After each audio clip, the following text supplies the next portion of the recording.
Number 3. The sci-fi horror. Cube. Through the 2000s, we've seen torture films dominate the horror genre in popularity with movies such as Saw, Hostel, and it still continues today. George Romero, creator of the original Night of the Living Dead, stated one time concerning torture horror, "I don't get the torture porn films. They lack metaphor." I can understand where he's coming from.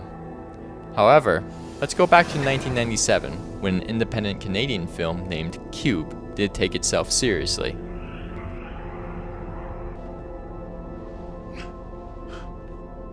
Six people wake up to find themselves trapped within a claustrophobic maze composed of thousands of empty cube rooms. It has a very Kafkaesque feel to it, in which the characters don't know how they got there or why they are placed inside the cube. This may be hard for you to understand, but there is no conspiracy. Nobody is in charge. It's a headless blunder operating under the illusion of a master plan. Can you grasp that? Big Brother is not watching you. Why put people in it? Because it's here. You have to use it, or you admit it's pointless. But it is pointless! Quentin, that's my point. It's a journey through a dark and claustrophobic maze in which certain rooms contain horrific booby traps. Right from the very beginning, the movie sets the tone of the long, unnerving journey the filmmakers are about to drag us into. While the dangers of the traps themselves serve as obstacles, they can be avoided by analyzing the room numbers using mathematics. But the real horror of the movie doesn't come from the cube itself, but from the characters. Each person in the movie is named after a real prison, and each character has their own distinctive personality that comes in conflict with each other. The cube has its share of number of horrific traps, but operates under a strict set of rules, and the danger can be controlled when these rules are understood. However, humans are unpredictable, and the movie definitely shows how terrifying man can be when thrown into a dark and desperate time. People often compare and even label Cube as the original Saw. This may be true, however I often try to avoid calling the movie that because they are two different movies. And for an independent movie with a limited budget and low production value, later to influence other horror movies, it deserves the title of an unknown classic. Watch this movie with an open mind, and you will find yourself immersed inside the cube. Number 2. The comedy horror. The Frighteners. Peter Jackson, during the late 80s and the first half of the 90s, was making a handful of the best slapstick horrors ever to be produced. Bad Taste introduced his comedic style of horror. Meet the Feebles involved Muppet-like satire. And Brain Dead went on to hold the record of the goriest film of all time. The Frighteners is often forgotten even among Peter Jackson fans. While it's not as unique and satisfying as Jackson's previous films, it still holds a special place as an underrated classic. It was Jackson's last film before he would adapt the challenging feat of The Lord of the Rings.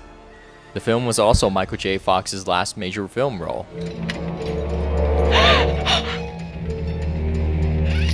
It's holy water. The story follows Frank Bannister, who has the ability to see ghosts.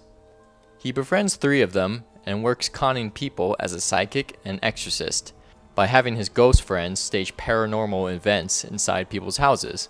The CG in this movie is okay. While it does look cartoony and a little cheesy in some places, it fits the overall mood and comedy of the movie. There are some really weird moments though that come off as a little stale. Also, the last act of the movie is way too long. Once you think the movie is over and that it's the end, the movie pulls the rug under you and says, "Nope, we still got 20 minutes of film left." I guess Peter Jackson likes fooling his audience by dragging out conclusions a lot. I would like to say that out of all the films on the list, The Frighteners is the only one that's family friendly. But that's because when I first watched it, I thought it was PG-13. I didn't find out until much later that it was rated R. So, I say go ahead and check it out.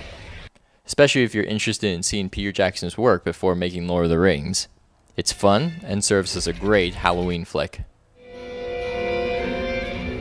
Asshole.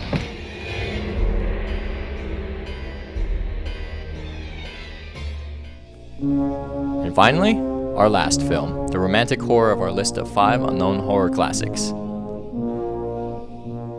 Låter komma in, also known as Let the Right One In.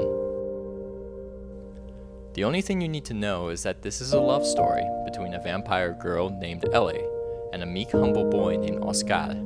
And yeah, I'm sure the idea of a teenage vampire love story sounds very appealing to a lot of you.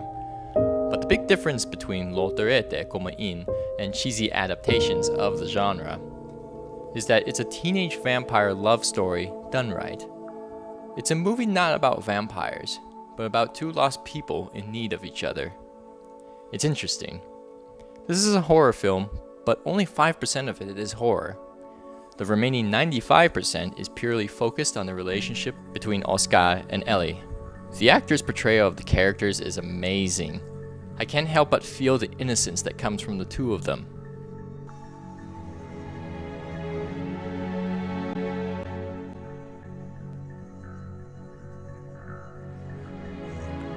Vad glor du på? Va? Är det mig du glor på? Skrik då! Skrik! Jag dödar inte folk. Nej. Men du skulle vilja. Om du kunde. För att hämnas. Eller hur? Jo,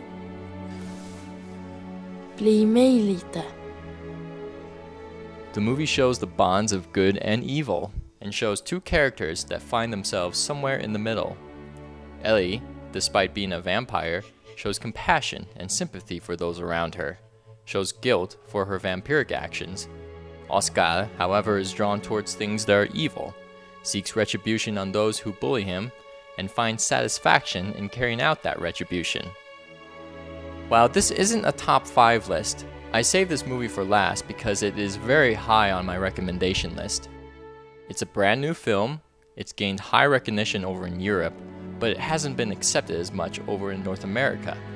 In fact, Hollywood went as far as to remake the film for the sole purpose of American audiences not having the so-called inconvenience of reading subtitles or hearing the characters speak a language that's not English.